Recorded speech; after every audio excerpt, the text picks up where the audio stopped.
Hi friends, உங்களை எல்லாரையும் பார்க்குறதுல ரொம்ப சந்தோஷம்.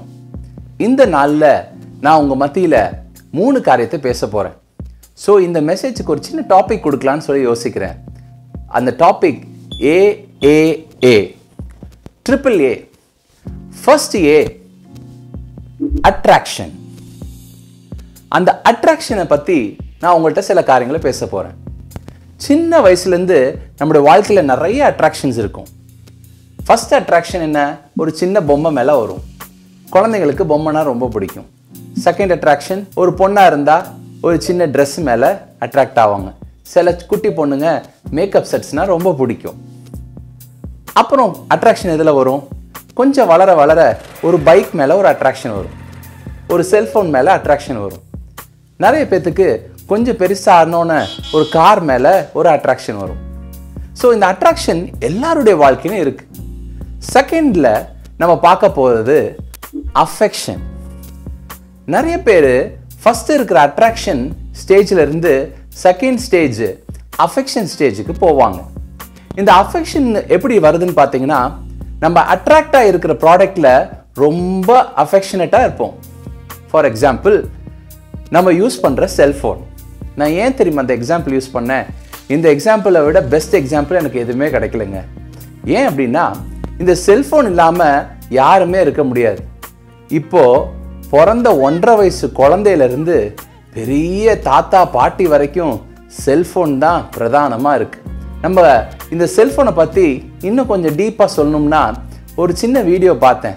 அந்த வீடியோவில் என்ன சொல்லியிருந்ததுன்னா, செல்ஃபோனு ஒரு மிரரா. அது எப்படின்னா, காலையில் எழுந்துச்சு நம்ம முகம் பார்க்குற கண்ணாடி மாதிரி நம்ம பார்க்குறது ஃபஸ்ட்டு இந்த செல்ஃபோனை தாங்க. உண்மை தானே? நம்ம வைக்கிற அலாரம் கூட செல்ஃபோனில் தான் இருக்குது. அடுத்தது கொஞ்சம் நேரம் கழித்து நம்ம ஆஃபீஸ்க்கெல்லாம் கிளம்பிட்டு நம்ம அழகாக இருக்கோமோன்னு ஒரு செல்ஃபி எடுப்போம். அதுக்கும் இந்த செல்ஃபோன் தான் பிரயோஜனமாக இருக்குது. கேமரா யூஸ் பண்ணுறோம். அப்புறம் நம்ம ஆஃபீஸ் போகிற மெயில் அதில் தான் பார்ப்போம். பர்சனல் மெயில்ஸ் பார்ப்போம். இன்றைக்கி ஆன்லைன் ஷாப்பிங், பெரிய அமேசான் டீல் கூட அந்த செல்ஃபோனில் தாங்க இருக்குது. எல்லாமே இன்றைக்கி செல்ஃபோனில் பண்ணிடலாம். கால் பண்ணுறதுலேருந்து நம்ம கனெக்ஷனை கட் பண்ணுற வரைக்கும் செல்ஃபோனில் தாங்க பண்ணுறோம். செல்ஃபோன் இல்லாமல் எதுவுமே இல்லை. ஸோ அது மேலே இன்றைக்கி நம்ம ரொம்ப அஃபெக்ஷனேட் ஆகிட்டோம். ஃபார் எக்ஸாம்பிள் சொல்லணும்னா, அந்த செல்ஃபோன் இல்லாமல் நிறைய பேர் இன்றைக்கி வெளியில் கூட போகிறதில்ல. ஏன்னா அவ்வளோ அஃபெக்ஷனேட். ஸோ செகண்ட் நான் சொல்கிறது, இந்த அஃபெக்ஷன் வருது. அந்த அஃபெக்ஷன் எப்படின்னா, நம்மளை அறியாமையே அது இல்லாமல் நம்மளால் வாழ முடியாது. உண்மை தானே? ஸோ இந்த 2 காரியம் நம்ம வாழ்க்கையில் எப்போதும் எல்லாத்துக்கும் இருக்குது. நார்மல் தாங்க. அதுக்கப்புறம் பார்த்தீங்கன்னா, சில பேர்த்துக்கு இந்த அட்ராக்ஷன் டிவி மேலே, சீரியல் மேலே, ஏன் அவங்க சில கேம்ஸ் மேலே, கிரிக்கெட், ஃபுட்பால் அப்படின்னு சொல்லி அட்ராக்ட் ஆகும். அது சில சமயம் அஃபெக்ஷனாக மாறி ரொம்ப டீப்பாக அதையே பார்த்துட்டு இருக்கிறவங்களும் இருக்காங்க.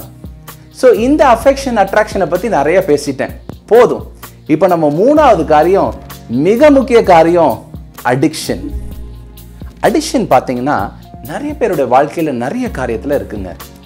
ஃபார் எக்ஸாம்பிள், சில பேர் டிவி சீரியல் பார்க்குறதுல ஒரு அடிக்ஷன். செல்ஃபோனில் வாட்ஸ்அப்லேயே இருக்கிறது ஒரு அடிக்ஷன். சில பேர் இன்ஸ்டாகிராம் ஃபோட்டோ எடுத்து அப்டேட் பண்ணிக்கிட்டே இருப்பாங்க. சில பேர் ஃபேஸ்புக். நிறைய அடிக்ஷன்ஸ் இருக்குது. சில பேர் 1 ஸ்டெப் ஹையராக போய் ரொம்ப அவங்களுடைய டிஃப்ரெண்ட் கைண்ட் ஆஃப் வெப்சைட்ஸ் போய் ஒரு அடிக்ஷனில் மாட்டிக்கிறாங்க. நிறைய பேர் இதனால ஒரு பெரிய பாவத்துக்குள்ளாக, ஃபார் எக்ஸாம்பிள், நீங்கள் அவங்க அந்த அடிக்ஷனுக்குள்ளாக மாட்டிக்கிறாங்க.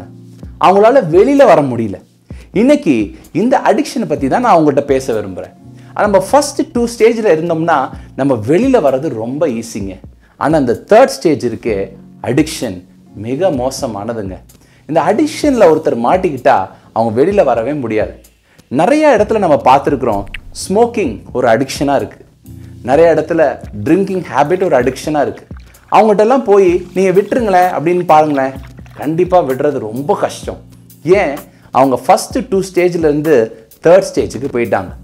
இன்றைக்கி உங்கள் வாழ்க்கையிலையும் நான் இதை பேச விரும்புகிறது இந்த அடிக்ஷன் ஸ்டேஜ் தாங்க. ஆமாங்க, இந்த அடிக்ஷன் ஸ்டேஜில் உங்கள் வாழ்க்கையில் நிறைய காரியம் இருக்குது. நான் பேசிகிட்டு இருக்கும்போதே உங்கள் மைண்டில் நிறைய ஓடிட்டுருக்கும். ஒருவேளை இந்த அடிக்ஷனில் நான் எதில் இருக்கேன்? செல்ஃபோன் அதிகமாக யூஸ் பண்ணுறேன்னா, இல்லை டிவி அதிகமாக பார்க்குறேன்னா, இல்லை என் ஃப்ரெண்ட்ஸோட ஓவராக சேட்டிங் பண்ணிக்கிட்டு இருக்கிறேன்னா, இல்லை வெளியில் ரோமிங் பண்ணிட்டு இருக்கேனா? ஸோ என் லைஃப் எப்படி இருக்குன்னு சொல்லி நிறைய பேர் யோசிக்க ஆரம்பிச்சிருப்பீங்க. நான் அதை பற்றிலாம் பேசலைங்க. நான் பேசுகிற அடிக்ஷனே வேறங்க. ஒவ்வொருத்தருடைய வாழ்க்கையிலையும் ஒரு டார்க் ஸ்பேஸ் இருக்கும். அந்த டார்க் ஸ்பேஸை பற்றி தான் நான் பேச வந்திருக்கிறேன். அந்த டார்க் ஸ்பேஸ் எப்படி இருக்கும்னா ஒரு அடிக்ஷன் லெவலில் தான் இருக்கும். ஆமாங்க, நானும் ஒரு காலத்தில் அப்படி தான் இருந்தேன். அந்த அடிக்ஷன் எப்படின்னா நம்ம வாழ்க்கையில் நம்மளை ஒரு சின்குள்ளாக கொண்டு போயிரு. நான் ஏங்க இவ்வளோ அஃபெக்ஷனை பற்றி பேசிகிட்டு இருந்தேன்னா இந்த அடிக்ஷனில் ரொம்ப டீப்பாக பேசுகிறேன்னு நீங்கள் கேட்கலாம். இந்த அடிக்ஷனில் நீங்கள் மாட்டிக்கிட்டீங்கன்னா வெளியில் வர்றது ரொம்ப கஷ்டங்க. நிறைய பேர் இந்த அடிக்ஷன்னால தான் டிப்ரெஷன் ஸ்டேஜ் கூட போயிடுறாங்க. இன்னைக்கு உங்கள் வாழ்க்கையில் நீங்கள் எப்படி மாற போகிறீங்க? எந்த அடிக்ஷன்லேருந்து நீங்கள் வெளியில் வர போகிறீங்க?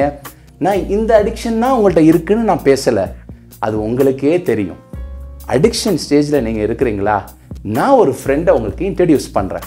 அந்த ஃப்ரெண்டு உங்கள் வாழ்க்கையில் இருக்கிற அந்த அடிக்ஷன் ஸ்டேஜை அழகாக வெளியில் கொண்டு வருவார்.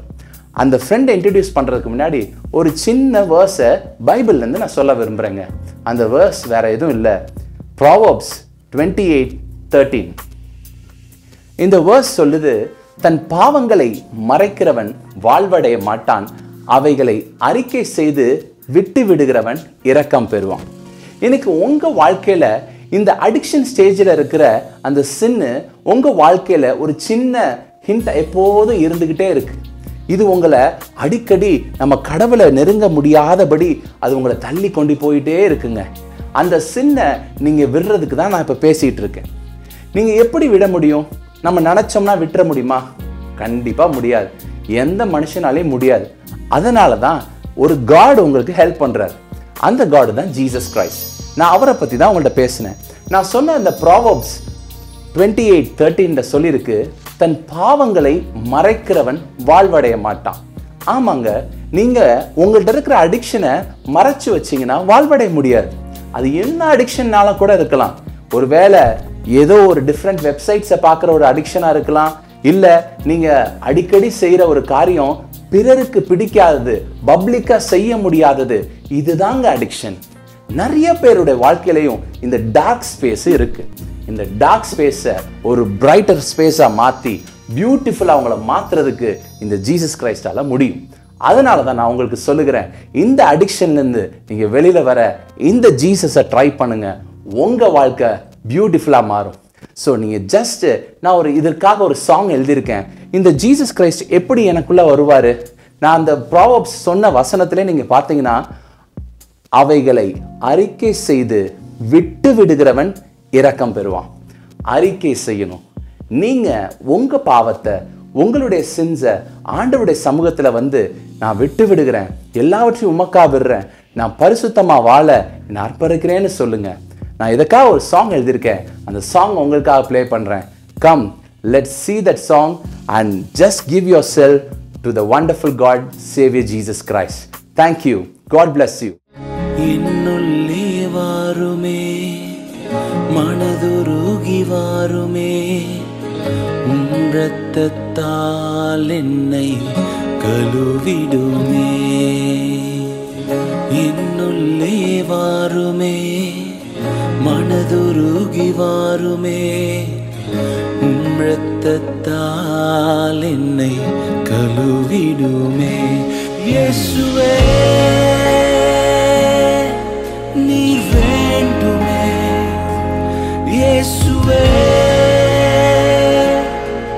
நீ போதுமே, இயேசுவே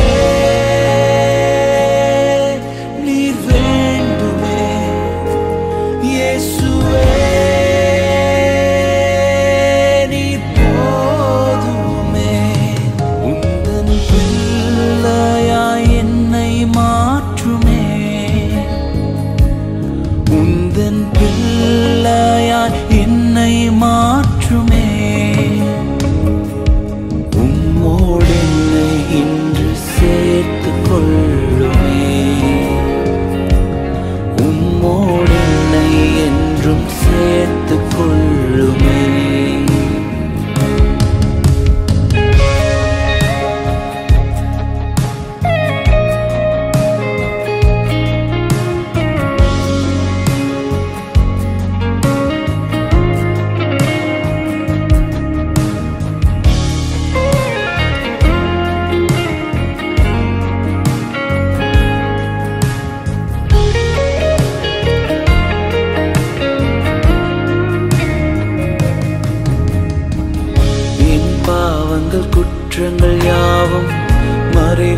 மறைவான சிந்தனையாவும் மாறாவும் அன்பினாலே மறந்தவரே.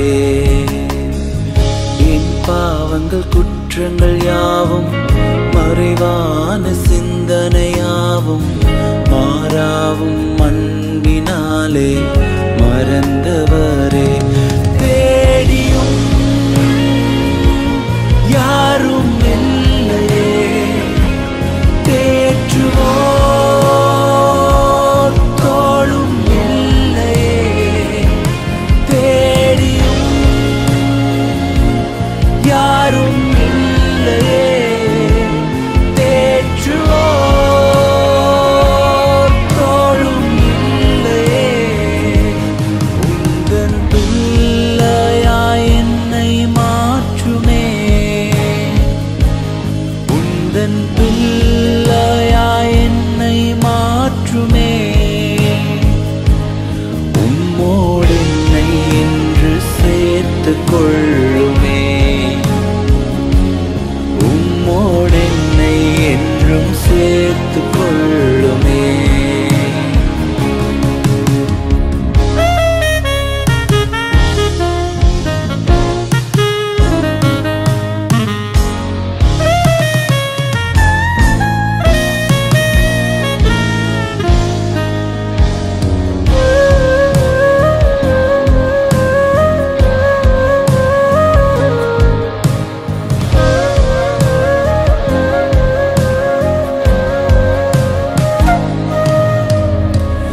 எதிர்கால ஏக்கம் எல்லாம் உம் பாதம் தருகின்றே.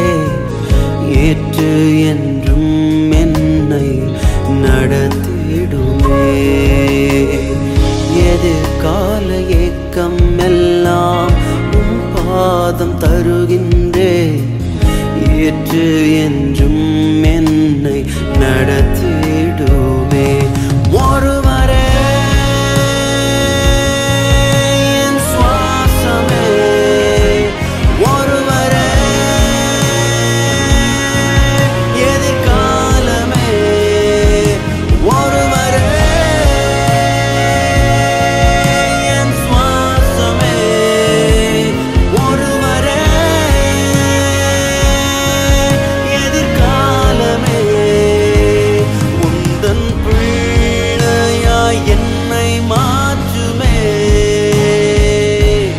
உந்தன் பிள்ளையாய் என்னை மாற்றுமே. உந்தன் கிருபையால் என்னை ஆளுமே, உந்தன் கிருபையால் என்னை ஆளுமே. இன்னொல்லி வாருமே, மனதுருகி வாருமே. இரத்தத்தால் என்னை கழுவிடுமே.